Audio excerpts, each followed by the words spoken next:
ആരെങ്കിലും രാത്രിയിൽ എഴുന്നേറ്റാൽ, രാത്രിയിൽ പെട്ടെന്ന് ഉദ്ദേശിച്ച സമയത്തിന് മുൻപേ എഴുന്നേറ്റാൽ, അല്ലെങ്കിൽ നമ്മൾ ഉദ്ദേശിച്ച സമയമില്ലേ അതായാലും ആ സമയത്തും എഴുന്നേറ്റാൽ, ലാ ഇലാഹ ഇല്ലല്ലാഹു വഹ്ദഹു ലാ ശരീക ലഹു ലഹുൽ മുൽക്കു വലഹുൽ ഹംദു വഹുവ അലാ കുല്ലി ഷൈഇൻ ഖദീർ എന്ന് ചൊല്ലി പിന്നീട് സുബ്ഹാനല്ലാഹ് വൽഹംദുലില്ലാഹി വല്ലാഹു അക്ബർ വലാ ഹൗല വലാ ഖുവത ഇല്ലാ ബില്ലാഹ്. അള്ളാഹുവിന് ഇഷ്ടപ്പെട്ട ദിക്റുകളൊക്കെ ഇതിലുണ്ട്.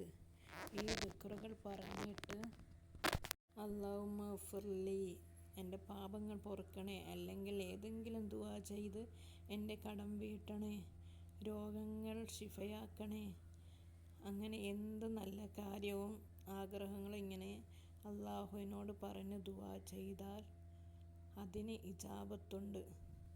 ആ പ്രാർത്ഥനയ്ക്ക് ഉത്തരം കിട്ടും. പിന്നെ വുളൂ ചെയ്ത് നിസ്കരിക്കുക കൂടി ചെയ്താലോ ആ നമസ്കാരം സ്വീകരിക്കപ്പെടും. ഉറങ്ങി എഴുന്നേറ്റ ഉടനെ അള്ളാഹുവിനെ ഓർത്ത് ഇങ്ങനെ പ്രാർത്ഥിച്ചാൽ ആ വ്യക്തിയോട് അള്ളാഹുവിന് പ്രത്യേക ഒരിഷ്ടമുണ്ടാകും.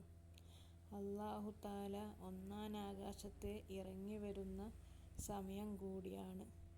ഏതൊരു രാത്രിയുടെയും അവസാന യാമത്തിൽ അല്ലാഹു സുബ്ഹാനഹു തആല ഭൂമിയുടെ ഏറ്റവും അടുത്ത ഒന്നാമത്തെ ആകാശത്തേക്ക് ഇറങ്ങി വരുന്നുണ്ട്.